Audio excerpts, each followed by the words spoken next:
HeatingHelp.com's Dead Men Tales is brought to you by SupplyHouse.com, home to over 100,000 plumbing, heating, and HVAC supplies. SupplyHouse.com has everything you need this heating season, from replacement parts to expansion tanks and other heating specialties. They've got you covered. Pros can take advantage of SupplyHouse.com's Trademaster program to receive free shipping, free returns, exclusive deals, and a dedicated phone line. Their customer service and inventory can't be beat, so be sure to start your next job with SupplyHouse.com. Getting your parts on time won't be just a pipe dream. From HeatingHelp.com, it's Dead Men Tales. I'm Dan Holohan. In a Manhattan co-op building where the local time, mechanically speaking, is 1949, Screwdriver Willie is doing his very best to keep the tenants warm and happy while trying to maintain his own sanity. His tool of choice for this monumental task is, of course, the screwdriver. The tenant in apartment 3A complains about a cold radiator. Screwdriver Willie rushes upstairs, shuts off the radiator supply valve, removes the little hex nut from the side of the valve, inserts his screwdriver and turns it. Then he puts the cap back on the side of the valve, opens the supply valve and stands up. It doesn't take more than a few moments for the steam to move through the radiator. Screwdriver Willie holds his calloused palms over the element and smiles. "She's good now," he says. "Feel it." The tenant in 3A bends with a grunt, feels the warm air wafting off the element and smiles. "That's good," 3A says. "Thank you so much."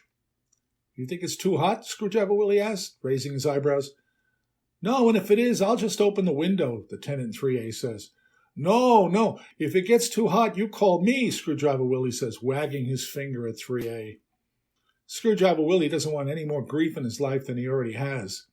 Open windows are like red flags to the members of the co-op board, who are all miserable people.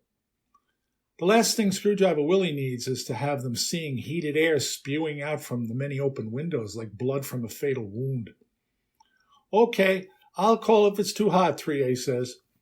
"Promise?" Screwdriver Willie asked, knowing that 3A is a stinking liar, but at least now he's on record with her. "Promise," 3A lies. "No open windows, right?" Screwdriver Willie says. "Right," she lies. Screwdriver Willie goes down to his basement office and finds a note on the bulletin board outside his door. The tenant in 5A is getting a hammering noise that wasn't there yesterday. He writes that he's trying to watch TV and that the noise is making him crazy.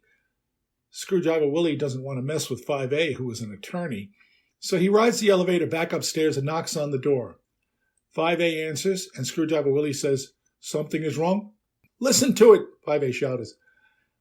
"The pipes are ticking and banging." Screwdriver Willie actually sees the riser move a bit. "Fix it," 5A shouts. "I'm trying to watch TV." Screwdriver Willie takes the cover off the convector and shuts the steam supply valve. Then he uses his wrench to remove the little hex nut from the side of the valve. He reaches in with the screwdriver and turns that screw. Then he puts the cap back and reopens the radiator. The knocking stops for a moment and then gets worse. 5A shoots Screwdriver Willie a look that could cut glass. Screwdriver Willie backs toward the door. "I need to get my tools," he says. "I'll be back." The tenant in 5B opens his door and stops Screwdriver Willie on his way to the elevator. "It's too cold in my apartment," 5B says. "Can you look at it while you're here?" Screwdriver Willie goes in and repeats the procedure he did in 3A. When he is done, he wags his finger. "Don't open the window," he warns 5B. "I won't," 5B lies. Screwdriver Willie didn't call me on the telephone. Superintendents rarely do. Now, the tenant in 8C called me on the telephone. His name was Stewart. Everyone in America who has a heating problem has my telephone number. "The noise is making me crazy," he says.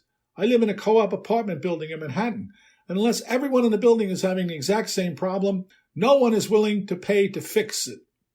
"What type of heating system do you have?" I said. "Is it steam?" "Yes," 8C says. "It's probably your steam traps," I explained. "That's the most common cause of banging problems in an apartment building. No one wants to take care of the steam traps, so the steam just works its way into the return lines. Those return pipes are much too small to handle low-pressure steam, and that's when the problems start." "What's a steam trap?" 8C asks. "It's a small automatic valve that sits on the pipe at the bottom of the radiator," I explained. "When a trap dies, you don't read about it in the New York Times. It's just dead." "Will you talk to my super?" Stewart asked. "He's right here. His name is Willie." "Sure," I said. "Hello?" Screwdriver Willie said. Hello, I'm Dan. Hello, he said. Hello, do you know what a steam trap is? Yes. What type of steam traps do you have on the radiators? Can you read the name? We have no steam traps, Screwdriver Willie said. But you do know what they are? I said. They're on the pipe by the outlet of the radiator. Can you look and tell me? We have no traps, Screwdriver Willie insists. Did someone take them off? I said. No, we've never had them. Now, just so you know, in any two-pipe steam heating system, there has to be something to stop the steam from going through the radiators and into the returns. It's usually a steam trap, and steam traps are prone to fail over time. The nature of the people who live in co-op apartment buildings, regardless of location, is to ignore steam traps until the bricks fall from the facade as a result of the water hammer. And because of this, some of the dead men don't install steam traps. They install orifices instead. An orifice is nothing more than a little hole that you put in the way of the steam. It looks like a washer, and you'll find it either in the supply valve or in the return elbow of each radiator. Air and water will pass through the orifice hole, but steam has a tough time squeezing by. Oh, it gets through it after a while, but in a very orderly way. The dead men who sized the orifices figured out how to match them to the size of the radiators. The idea was to let the orifice pass about 80% of the total volume of steam that the radiators could condense. Done properly, all the steam condenses inside the radiator, and none of it enters the return lines. What sort of supply valves do you have? I asked Screwdriver Willie.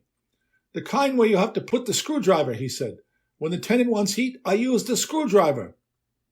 Do those valves have a little nut on the side? I asked. You have to remove the nut to put the screwdriver in? Yes. And did you use the screwdriver on the valves? Yes, they all want heat. So I took a deep breath and I gave some thought to how I was going to break the bad news to Screwdriver Willie. The American Radiator Company used to make this system called the Model K. Rather than have their contractor customers deal with all different orifice sizes, they put small threaded rods inside their supply valves. Move the rod and you change the size of the orifice. One size fits all radiators, but you have to set them up properly. You do that by removing the cap on the side of the valve and turning the threaded rod with a screwdriver, but just so many turns and based on the size of the radiator. You have to do it right, because if you let too much steam into the radiator, the steam will pass into the returns. And when you have steam in the returns, the air can't get out. And when the air can't get out, the radiators can't get hot. Oh, and they'll also get a lot of water hammer. Willie? Yes? Tell me you didn't turn all those screws. But I did, he said. They all want heat. When they're all wide open, those orifices might as well not be there. I asked Screwdriver Willie to put Stuart back on the phone, and I gave him the bad news. I explained that someone is now going to have to go around to every radiator in that building, figure out each radiator's capacity in square feet EDR, and adjust the American Radiator Company's Model K variable orifice valves just as the dead men did on day one. This will probably take a long time.